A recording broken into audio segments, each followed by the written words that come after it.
بیس کہاں سے شروع ہوتی ہے؟ عقیدہ توحید سے. توحید انسان کی نیچر ہے, شرک انسان کی نیچر نہیں ہے. بعض دفعہ انسان کسی کی عقیدت میں غلو کر کے وقتی طور پر اسے وہ اختیارات دے دیتا ہے جو خدائی اختیارات ہوتے ہیں. وہ سمجھتا ہے کہ میں محبت کر رہا ہوں اور اپنی ایک خواہش پوری کر رہا ہوتا ہے, لیکن وہ ایک ایسی دنیا میں قدم رکھتا ہے. قرآن نے اس کی مثال دی, ضرب اللہ مثلا رجلا فیہ شرکاء متشاکسون ورجلا سلما لرجل هل یستویان مثلا.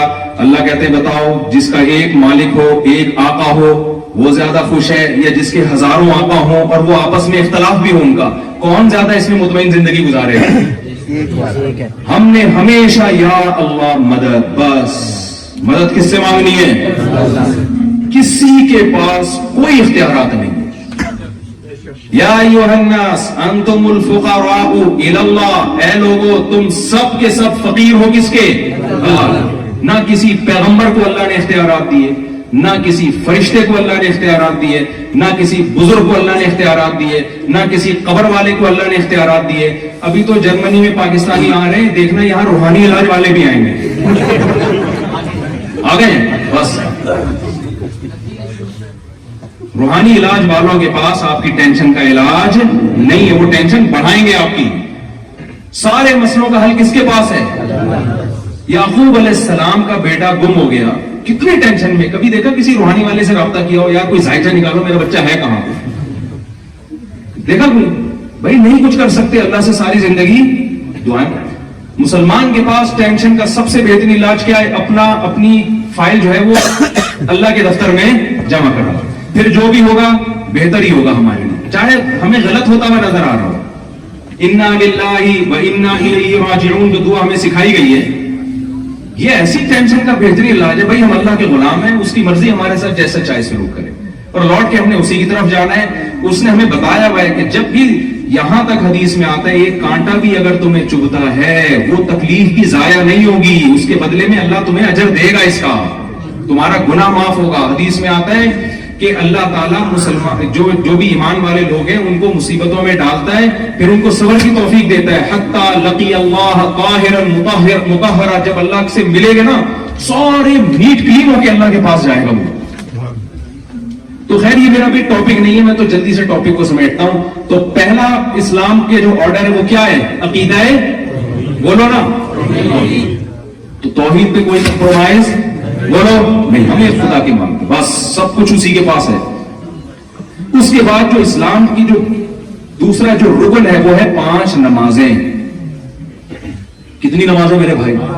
آپ لوگوں کے لیے دیکھو, نماز ہر مسلمان کے لیے ضروری, آپ کے لیے ہم سے بھی زیادہ ضروری ہے, کیونکہ آپ ایک غیر مسلم ملک میں رہتے ہیں. اگر آپ کی مسجد کے ذریعے گیدرنگ نہیں ہوگی, حدیث میں آتا ہے بھیڑیا ہمیشہ اس بکری پہ حملہ کرتا ہے جو اپنے ریوڑ سے الگ ہو جائے. یہاں خواتین کا بھی مسجد میں انتظام کریں. مجھے نہیں پتا امام صاحب کا کیا مسئلہ ہے, وہ اس سے اتفاق کریں نہ کریں. دیکھو پہلے دور میں ٹھیک ہے, امام ابو حنیفہ رحمہ اللہ تعالیٰ کی رائے یہ تھی کہ خواتین کو مسجد میں نہ آنے دیا جائے. اس زمانے میں اختلاف تھا, کچھ صحابہ کی رائے یہ تھی کہ مسجد میں آئیں, کچھ کی رائے یہ تھی کہ مسجد میں نہ آئیں. وہ اپنی جگہ اختلاف ہے, لیکن امام حنیفہ اس دور میں ہوتے نا تو وہ بھی کہتے کہ اس دور میں عورت کو مسجد میں آنے کی اجازت, بولو نا کیا ہو گیا, نہیں جائے. وجہ اس کی ہے کہ اس دور میں کہیں بھی نہیں جا رہی تھی, انہوں نے کہا مسجد میں آنے میں فتنہ ہے. اب تو ساری ہر جگہ جا رہی ہے, وہ کراچی سے اڑ کے جرمنی آ گئی, اور مسجد میں آنے میں کیا کہہ رہے ہیں, اس کو کیا ہوگا, فتنہ ہوگا. عجیب سی, میری کھوپڑی میں نہیں آتی ہے, پتہ نہیں آپ لوگ کی کوئی الگ ڈیزائن کی کھوپڑی ہو تو وہاں پہ ہے. دوسرا فلور, پہلا فلور, سب مسجدوں میں انتظام ہونا چاہیے, کیونکہ ان کی اگر گیدرنگ نہیں ہوگی نا تو آہستہ آہستہ دین سے رشتہ ختم ہوتا چلا جائے گا. گیدرنگ ضروری ہے, یہ بہت اچھا ہے, تو اچھی بات ہے الحمدللہ. تو نماز تو پڑھنی ہی پڑھنی ہے, وہ تو اسلام کا حکم ہے نا بھائی. نماز کے علاوہ بھی بہت سارے احکام ہیں. تیسرا حکم اسلام نے کیا دیا؟ توحید کے بعد نماز, نماز کے بعد زکات. وہ سچ کی بات کو میں ابھی کنٹینیو لے کے چلوں گا, لیکن میں نے کہا یہ پہلے میں ترتیب سے چلوں تو زیادہ اچھا ہے نا, اس سے آپ کو یاد رہ جائیں گی باتیں. بغیر ترتیب گچ پچ کر کے بتاؤں گا تو یاد بھی رہیں گی باتیں. تیسری چیز ہے زکات. زکات کا مطلب صرف زکات نہیں ہے. قرآن میں جہاں بھی اللہ نے نماز کا حکم دیا, ساتھ ساتھ اللہ نے بتایا کہ تتجافى جنوبهم عن المضاجع خوفا وطمعا ومما رزقناهم ينفقون، جو رزق ہم نے ان کو دیا ہے اس میں سے خرچ کرتے رہتے ہیں. یہ ٹاپک اللہ کرے 2 منٹ میں سمیٹ کے میں جلدی لے جاؤں، یہ بہت امپورٹنٹ ٹاپک ہے. دیکھو اللہ نے مسلمان کو حکم دیا ہے جہاں نماز وہاں اللہ نے کہا کہ خرچ کرتے ہیں خرچ کرتے ہیں خرچ کرتے ہیں. کنجوس آدمی اللہ کو بالکل بھی پسند نہیں ہے. اگر آپ اللہ کی ڈکشنری میں اچھا بننا چاہتے ہو تو اپنی دولت پہ سانپ بن کے مت بیٹھو، خرچ کرنا سیکھو. اور اس میں مسلم غیر زکات تو مسلم پہ ہی لگتی ہے، لیکن زکات کے علاوہ جتنے صدقات و خیرات ہیں اس میں اسلام نے مسلم اور غیر مسلم کا فرق نہیں رکھا. ہمارے نبی نے غیر مسلموں کا ایسا اکرام کیا، اگر میں آپ کے سامنے وہ حدیثیں اٹھا کے وقت کم میں پیش کروں آپ حیران ہو جاؤ گے. فکو رقبۃ، غلاموں کو اب غلامی سے چھڑانا، اس میں اسلام نے مسلم اور غیر مسلم کا فرق نہیں رکھا. آپ یہاں ٹیکس اگر چوری کرو گے، ایک ہوتا ہے بڑھ چڑھ کے جتنا حق نہیں ہے اتنا دینا، اور ایک ہوتا ہے جو آپ پر لازم ہے وہ بھی نہ دینا. یہ تو الٹا ہو گیا نا بھائی. ایک آدمی اگر حق بیان نہیں کر سکتا، پہلا درجہ کیا حق بیان کرے، دوسرا درجہ کیا حق نہیں بیان کر سکتا تو غلط بیانی بھی نہ کرے، چپ کر کے بیٹھا رہے، یہ بھی قابل معافی ہے نا. اگر آپ میں سخاوت نہیں ہے، آپ بڑھ چڑھ کے خرچ نہیں کر رہے، تو دوسرا درجہ یہ کہ جتنا آپ کے ذمے ہے وہی دے دو. یار کیا خیال ہے؟ نہیں آ رہی سمجھ؟ اور آسان سمجھاتا ہوں. آپ کی بہن کی وراثت بنتی ہے 1 کروڑ روپے، ٹھیک ہے نا. شریعت میں تو حکم دیا کہ اس کو اس کی وراثت بھی دو اور اس کے علاوہ بھی اس کا خیال رکھو. ينفقون، خرچ کرتے رہتے ہیں کا مطلب جو ایکسٹرا خرچے ہیں وہ کرتے رہتے ہیں، جو ان پر لازم نہیں ہے وہ بھی کرتے رہتے ہیں اور دیتے رہتے ہیں. لیکن آپ میں اتنی سخاوت نہیں ہے تو ہم کیا کہیں گے؟ بھائی جو بنتا ہے وہ تو دے دینا. ارے آپ کسی کے گھر قرضہ لینے کے لیے گئے، اس نے آپ کو گھر میں بٹھایا، آپ کہیں بھائی تیرے اوپر چائے بنتی تو نہیں ہے لیکن پلا دے گا تو خوشی ہوگی. اس کی سخاوت کا تقاضا یار اتنا تو خیال کرو، بندے آیا تمہارے گھر میں پانی کا چائے کا پوچھ لو، یہ ہے نا. وہ پھر بھی نہیں پوچھتا تو آپ کہے گا چل تو چائے نہیں پلا رہا، میرے پیسے تو دے دے یار جو تو لے کے بیٹھا ہوا ہے. ہمارے ہاں کیا ہو رہا ہے؟ مسلمان کا امیج دنیا میں بہت خراب ہو رہا ہے. مسلمان سخی ملیشیا میں جو اسلام پھیلا ہے صحابہ کی سخاوتوں سے پھیلا ہے، وہ ایسے خرچ کیا انہوں نے آ کے. اب کیا ہو رہا ہے؟ اسلام رک رہا ہے مسلمان کے کنجوسی کی وجہ سے کہ جو اس پہ بنتا ہے وہ بھی نہیں دے رہا. مجھے بتاؤ ایک بات، جب آپ کسی ریاست میں رہتے ہیں تو ریاست سے آپ فائدے اٹھاتے ہیں نا، تو جب ریاست اس کے بدلے میں آپ سے ٹیکس لے رہی ہے، اس ٹیکس کو کھا جانا پی جانا یہ دنیا کے کسی مذہب میں حلال ہو سکتا ہے؟ پاکستان میں تو لوگ کہتے ہیں یار ہم سے گورنمنٹ ٹیکس لیتی ہے دیتی نہیں ہے. وہ ایک الگ بحث ہے کہ ایسا ہوتا ہے کہ نہیں ہوتا، میں اس میں نہیں پڑھتا، میں نے واپس بھی جانا ہے عزت کے ساتھ. لیکن یہاں تو یہ مسئلہ، یہاں تو ہر آدمی کی زبان پہ یار ٹیکس لیتی ہے، ٹھیک ہے بہت ٹیکس لیتی ہے لیکن مفتی صاحب خرچ بھی، یہ سب کہتے ہیں یار خرچ بھی کرتی ہے خرچ بھی کرتی ہے. تو آپ فائدے اٹھا رہے ہیں پورے، اور جب دینے کی باری آتی ہے ڈنڈی مار رہے ہیں. تو آپ اچھے انسان ہیں اللہ کی ڈکشنری میں یا برے انسان ہوں گے؟ آپ برے ہوں گے. آج سے اس جرم سے توبہ کرو. توبہ کا لفظ منہ سے نہیں نکل رہا آپ لوگوں. آپ کو دینے والا ہونا چاہیے. یہاں غیر مسلم کہے یار جب سے مسلمان ہمارے ملک میں آئے ہیں بھائی ہمارے تو غریبوں کی غربت ختم ہو گئی ہے.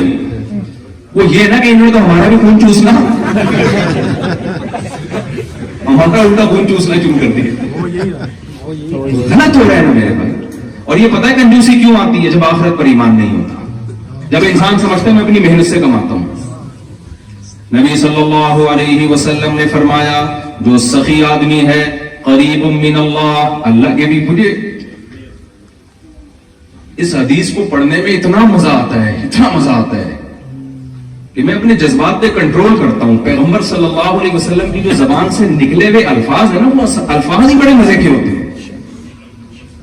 آپ صلی اللہ علیہ وسلم نے فرمایا جو سخی ہے قریب من اللہ، اللہ کے بھی قریب، اللہ کو پسند ہوتا ہے، خرچ کرتا ہے، کھلاتا ہے. قریب من الجنہ، اور جنت کے بھی قریب. بعید قریب من الناس، لوگوں کے بھی قریب. لوگ بھی کہتے ہیں یار بندہ کھلانے والا ہے. قریب من الناس، لوگوں کی بھی کیا ہوتا ہے؟ دلوں پہ حکومت کرتا ہے. اور بعید من النار، جہنم سے دور.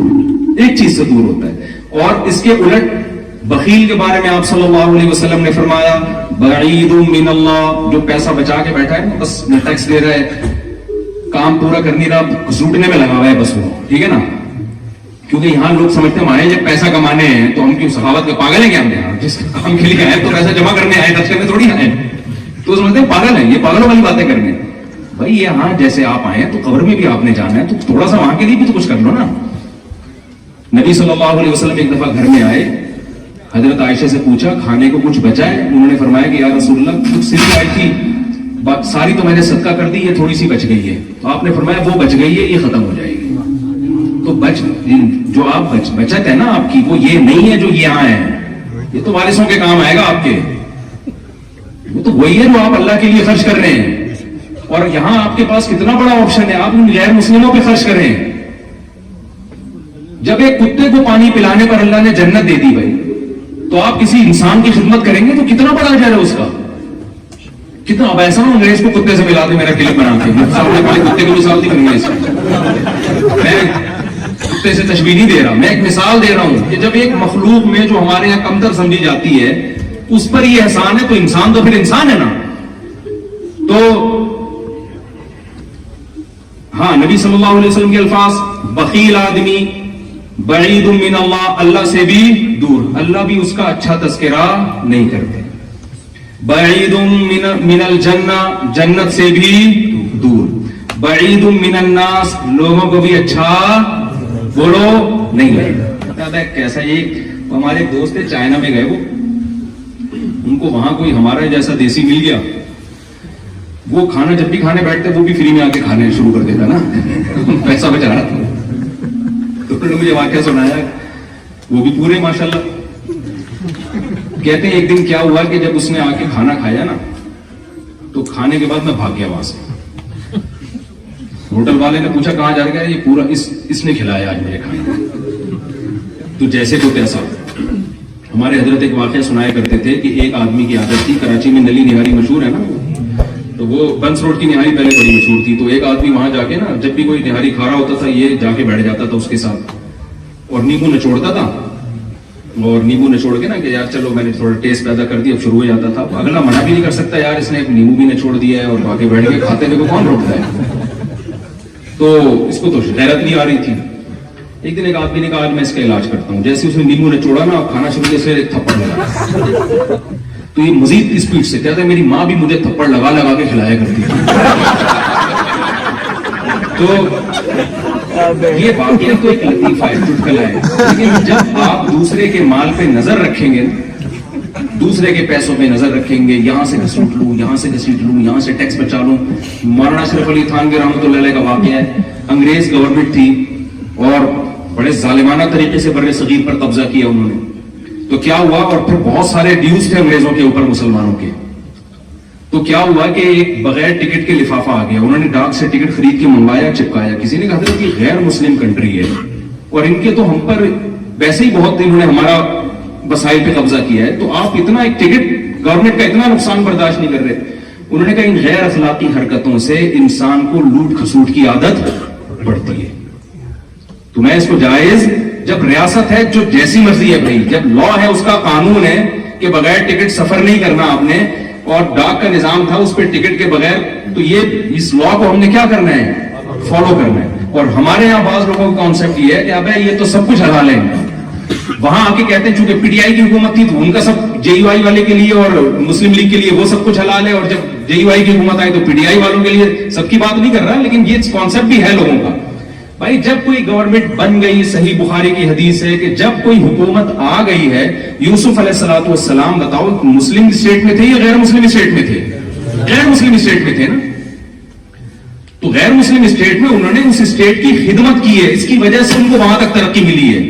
اگر آپ غیر مسلم اسٹیٹ میں شدت پسندی سے کام لوگے, ان کے اگینسٹ چلو گے, تو اسلام زندہ نہیں ہوگا اس سے, آپ بدنام ہو جاؤ گے, اسلام بدنام ہوگا اس سے. تو میں جلدی سے بات کو سمیٹ کے ختم کرتا ہوں. تو نبی صلی اللہ علیہ وسلم نے فرمایا بخیل آدمی اللہ سے بھی دور, جنت سے بھی دور, انسانوں سے بھی دور. اور آپ نے فرمایا قریب من النار, ایک چیز سے قریب ہے, جہنم سے. جہنم کو بڑا اچھا لگتا ہے ایسے, اور 4-6 کنجوس سوسائٹی میں پیدا ہوتے ہیں. ایک چٹکلا سنا دوں اگر آپ ناراض نہ ہو تو تھک نہ گئے ہو نا لوگ, میرا بیان لمبا ہوتا جا رہا ہے. دیکھو ایک کنجوس آدمی کا میں لطیفہ اکثر سناتا ہوں, یہ اپنے دماغ میں رکھا کرو, ٹھیک ہے. ایک کنجوس آدمی تھا, اس کے بچے کہتے تھے ابو کبھی دیسی گھی بھی کھلا دیا کرو ہمیں. تو اس نے کہا یار, اس کے جیب سے پیسے نہیں کرتے تھے. جیسے میں نے کہا نا سخی آدمی لوگوں کے بھی قریب, تو بیوی بھی ایسے شوہر سے محبت کرے گی نا جو سخاوت کرتا ہے, بچے بھی ایسے باپ سے محبت کرتے ہیں جو سخاوت کرتا ہے, بھائی بھی ایسے بھائی سے محبت کرتے ہیں جو سخاوت کرتا ہے. تو سخاوت کرنے میں سب سے پہلے آپ اپنے خاندان میں محبوب بن جاؤ گے. تو اگر آپ کنجوسی کرو گے تو آپ, وہ ایک خاتون نے اپنے میاں سے کہا, وہ بہت ٹریولنگ ہوتی تھی اس کی نا, تو اپنے شوہر سے کہنے لگی کہ جی میں نے سوچا ہے کہ ہم سوئٹزرلینڈ چلتے ہیں گھومنے پھرنے کے لیے, تو اس پہ کتنا خرچہ آئے گا. اس نے کہا کچھ بھی خرچہ نہیں. بڑی حیران ہوئی یار, کوئی ان کا کوئی ٹریول ایجنٹ سے کوئی تعلقات ہیں ان کے. کہتے ہیں یہ خرچہ کیوں نہیں ہے, کہتے ہیں اس لیے کہ سوچنے پر کوئی خرچہ.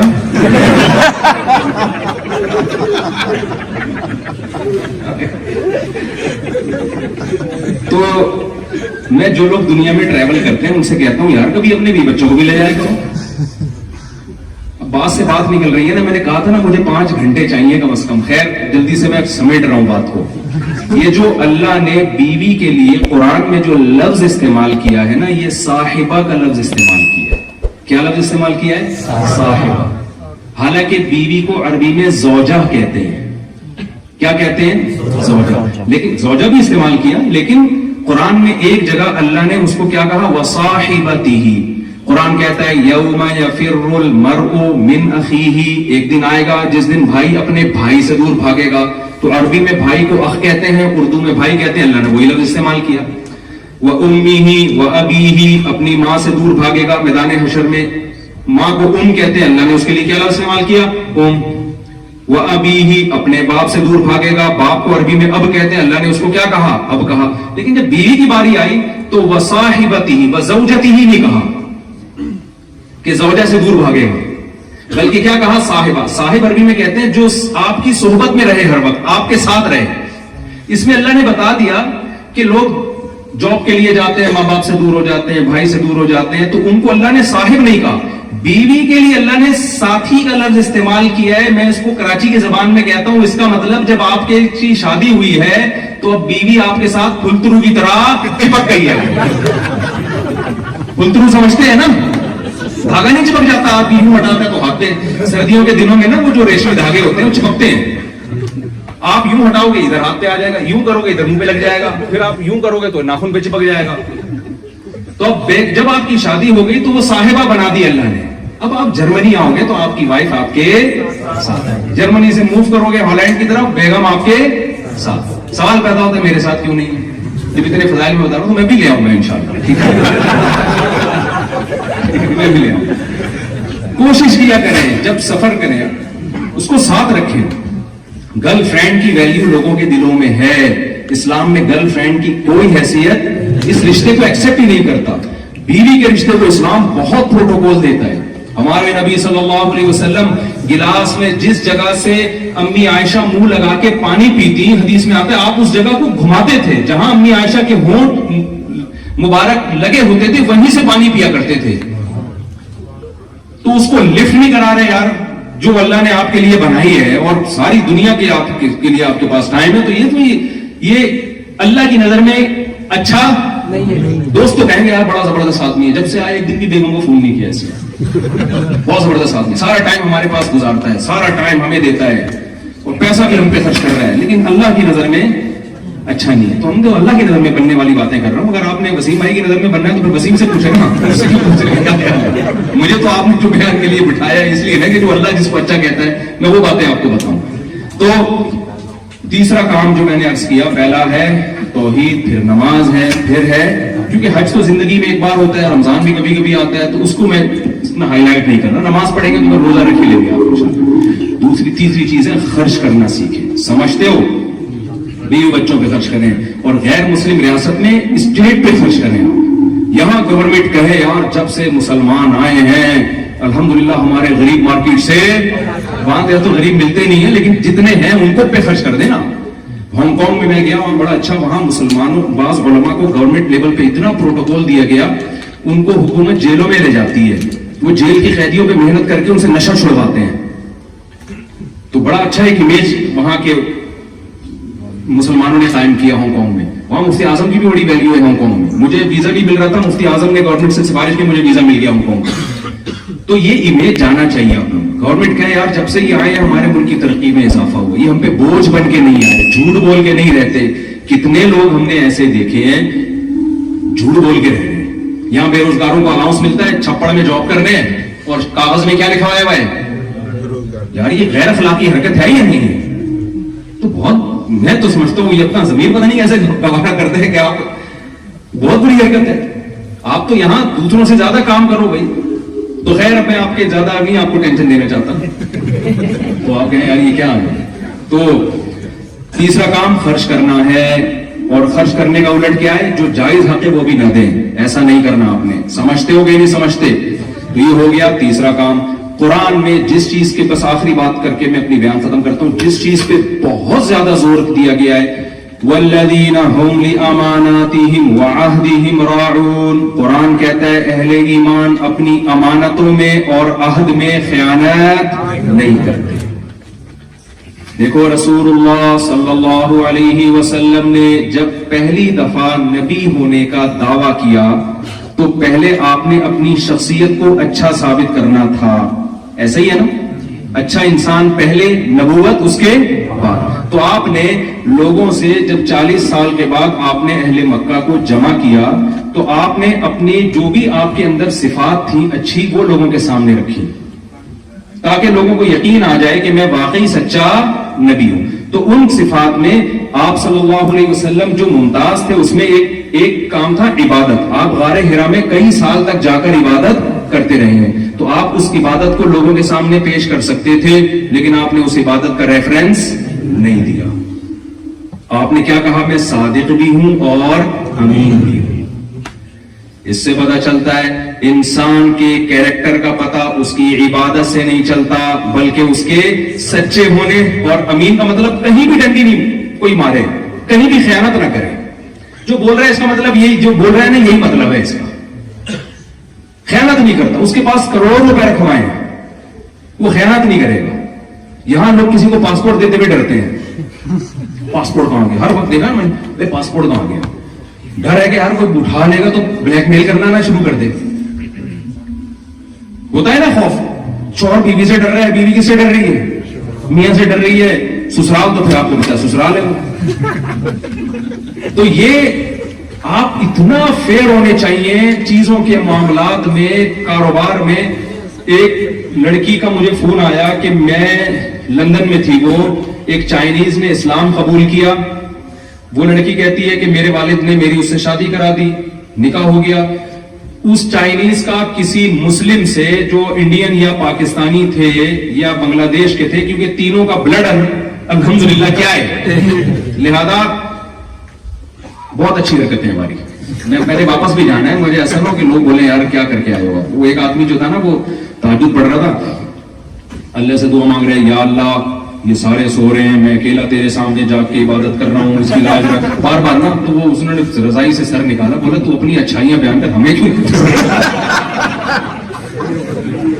مجھے ہماری قوم کہے گی بھائی تم ٹھیک ہے, کمپیئر کیوں کر رہے ہو ہم سے. تو وہ کیا تھا, اس کا کسی مسلمان سے ٹاکرا ہوا. کاروبار میں اس مسلمان نے اتنی 2 نمبری کی ہے کہ اس نے اسلام چھوڑ کے واپس مرتد ہو گیا.